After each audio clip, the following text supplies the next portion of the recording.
اس کے پیچھے وجوہات کیا ہیں؟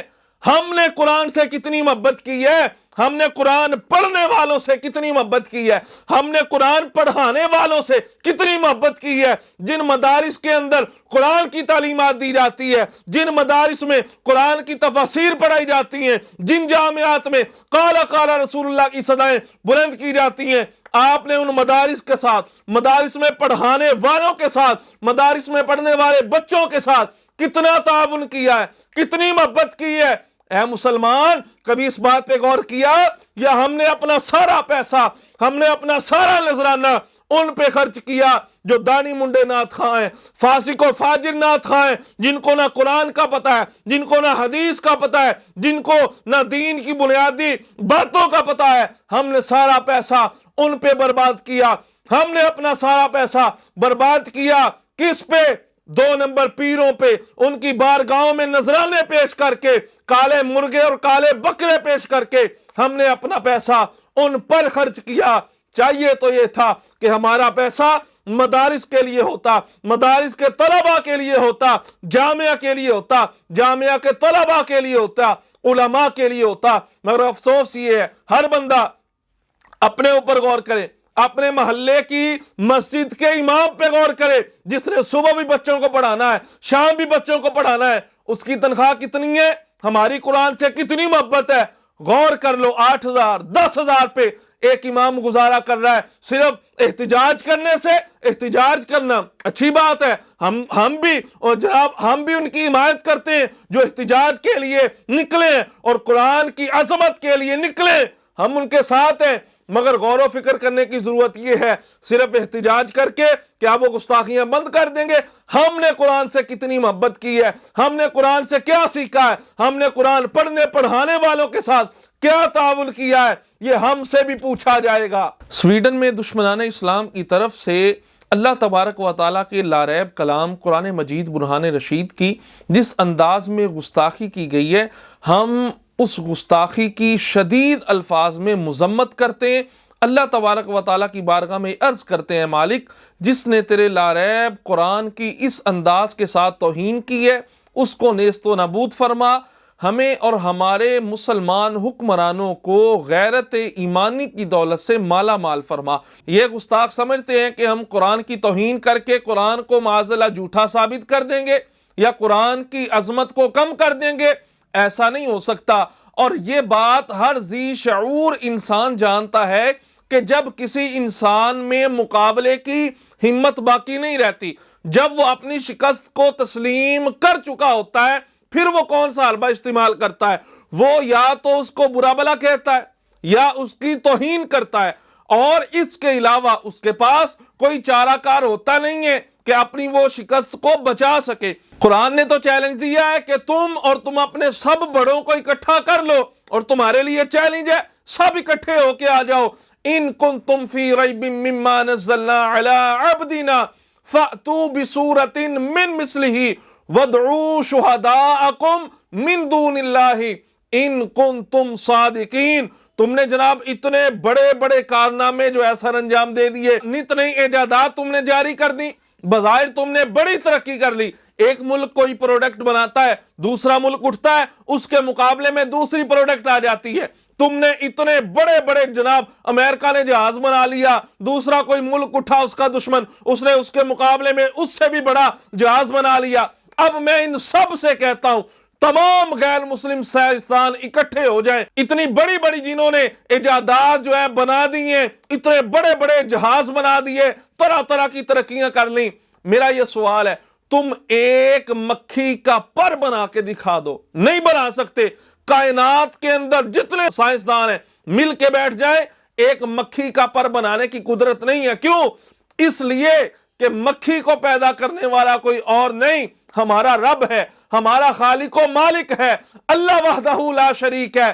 اسی طرح جو قرآن ہے، اور وہاں تو مکھی تو پھر بھی اللہ کی مخلوق ہے، مگر خدا کے بندو، کم مکلو غیر مسلموں، یہ غور کرو، قرآن یہ تو اللہ کی مخلوق بھی نہیں ہے، قرآن یہ تو اللہ کی صفت ہے، اور جب اللہ کی مخلوق کا تم مقابلہ نہیں کر سکتے تو اللہ تبارک و تعالیٰ کی جو پیاری صفت ہے، کلام اللہ ہے، قرآن مجید ہے، تم اس کا مقابلہ نہیں کر سکتے۔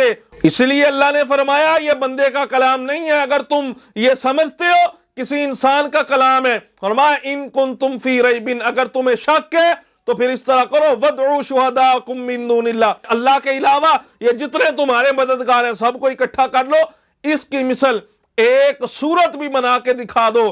مگر قرآن کا چیلنج آج بھی موجود ہے، اور یہ تمہاری ناکامی کا منہ بولتا ثبوت ہے کہ تم بجائے اس کے قرآن کے چیلنج کا جواب دو، تم توہین کرتے ہو، تم گستاخیاں کرتے ہو، یہ تمہاری سب سے بڑی ناکامی ہے، اور یہ کوئی تمہاری طرف سے نئی بات نہیں ہے، تمہارے بڑے بھی یہ کرتے آ رہے ہیں۔ اب دیکھیے مصطفیٰ کریم علیہ السلام کے دور مبارک کے اندر، صحابہ کرام علیہم رضوان کے دور میں کفار نے مسلمانوں کے ساتھ قتل و قتال کیا، جنگیں لڑی گئیں۔ بات کیا تھی؟ نتیجہ کو کیا چاہتے تھے کفار؟ نتیجہ یہ چاہتے تھے کہ ہم مسلمانوں کو اور معاذ اللہ ان کے نبی کو جھوٹا ثابت کر دیں۔ تو بھائی اتنی زیادہ مشقت کرنے کی، قتل و قتال کرنے کی حاجت کیا تھی؟ آج بھی ان کی یہی کوشش ہے کہ قرآن یا معاذ اللہ صاحب قرآن کی گستاخی اور توہین کر کے ان کو جھوٹا ثابت کرے۔ ایسا نہیں ہو سکتا بھئی، آسان سی بات ہے، اللہ نے جو چیلنج دیا بجائے اس کے تم قتل و قتال کرو۔ ایک عام سی مثال دیتا ہوں، ایک بندہ بہت اچھا رائٹر ہے، بہت اچھی کتاب لکھ لیتا ہے، اب وہ کہتا ہے مجھ سے اچھی کوئی کتاب لکھ ہی نہیں سکتا۔ دوسرا اس سے بڑا رائٹر اٹھتا ہے، کہتا نہیں میں بہت بڑا مصنف ہوں، مجھ سے بڑا مصنف ہے ہی کوئی نہیں۔ اس کو کہے گا کہ بھائی ٹھیک ہے، اگر تیرا یہ دعویٰ ہے تو میں نے جو کتاب لکھی ہے اس کے مقابلے میں کوئی کتاب لکھ۔ اسی طرح اگر کوئی مقرر ہے، دوسرے مقرر سے کہے گا اگر تو مجھ سے بڑا سپیکر ہے، اس طرح کر، میں جو تقریر کر رہا ہوں، میں جو گفتگو کر رہا ہوں، تو اس کے مقابلے میں اپنی گفتگو پیش کر، دودھ کا دودھ اور پانی کا پانی ہو جائے گا۔ اسی طرح قرآن عربی کتاب میں ہے، اس دور میں قرآن جب نازل ہوا اور جس مقام پر نازل ہوا، جس ہستی پر نازل ہوا، جن لوگوں کے درمیان نازل ہوا، وہ سب عربی دان تھے، بڑے بڑے عربی کے اندر وہ قصائد لکھا کرتے تھے۔ ان کے لیے تو یہ بڑا آسان سا معاملہ تھا کہ وہ قرآن اگر معاذ اللہ اللہ کا کلام نہیں ہے، اس کے مقابلے میں بجائے اس کے قتل و قتال کریں، جنگیں کریں، وہ قرآن کی مثل لے آتے۔ مگر وہ جھوٹے تھے، ان کو پتا تھا قرآن کی مثل ہم نہیں لا سکتے، اسی لیے انہوں نے حضور علیہ السلام کی توہین کی، آپ کو اذیتیں دی، اور طرح طرح کی اذیتیں مسلمانوں کو دی۔ کس لیے؟ ان کو پتا تھا کہ ہم اس کا مقابلہ نہیں کر سکتے، ہم تو جھوٹے ہیں اور یہ نبی بھی سچے ہیں، ان کے سب صحابہ بھی سچے ہیں، قرآن اللہ کا کلام یہ بھی سچا ہے۔ ان کے پاس توہین کے علاوہ دوسرا رستہ بچتا کوئی نہیں تھا۔ اور اسی طرح آج بھی غیر مسلموں کو یہ چیلنج ہے قرآن کا کھلے الفاظ میں، آج بھی اگر تم یہ گمان کرتے ہو یہ کلام اللہ نہیں ہے، یہ اللہ کا کلام نہیں ہے، تو اس جیسی صورت لا کے دکھاؤ، نہیں لا سکتے۔ بڑی بڑی ایجادات انہوں نے قائم کر دی، مگر اللہ کی لا ریب کتاب قرآن مجید برہان رشید کے مقابلے میں آج بھی کوئی لفظ نہیں لا سکے، اس کی زبر زیر کے اندر بھی تبدیلی نہیں کر سکتے۔ کیوں؟ رب کا قرآن، رب نے خود اس کی حفاظت کا ذمہ لیا ہے۔ اِنَّا نَحْنُ نَزَّلْنَا الذِّكْرَ وَإِنَّا لَهُ لَحَافِظُونَ۔ تم چاہے جتنی مرضی گستاخیاں کر لو، اس سے قرآن کی عظمت کم ہونے والی نہیں ہے۔ ایسی جاہل قوم ہے جو ہو ہی غیر مسلم، اس کے اندر عقل تو ہے، اگر عقل ہوتی تو مسلمان نہ ہوتا۔ اتنی ان کے اندر عقل نہیں ہے کہ تم اپنے ممالک کے اندر ترقی کے نام پر اور مسلمان اور جناب پوری دنیا کے اندر حکمرانی کرنے کے لیے تم حضرت عمر رضی اللہ تعالیٰ عنہ کے قانون کو پڑھتے ہو، ان کی سیرت کو پڑھتے ہو۔ بے شرمو، تمہیں یہ نہیں پتا صدیق، عمر، عثمان و علی رضی اللہ تعالیٰ عنہم اجمعین، انہوں نے کسی یونیورسٹی کے اندر داخلہ نہیں لیا، بلکہ یہ مصطفیٰ علیہ السلام کی صحبت سے فیضیاب ہوئے۔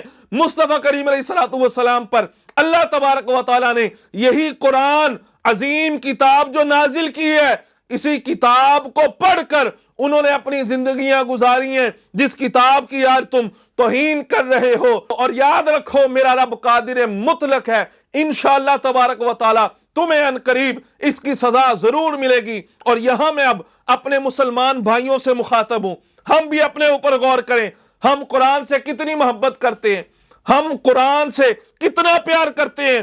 کیا قرآن صرف قسمیں کھانے کے لیے رہ گیا ہے، یا صرف قرآن کی جناب آیات لکھ کے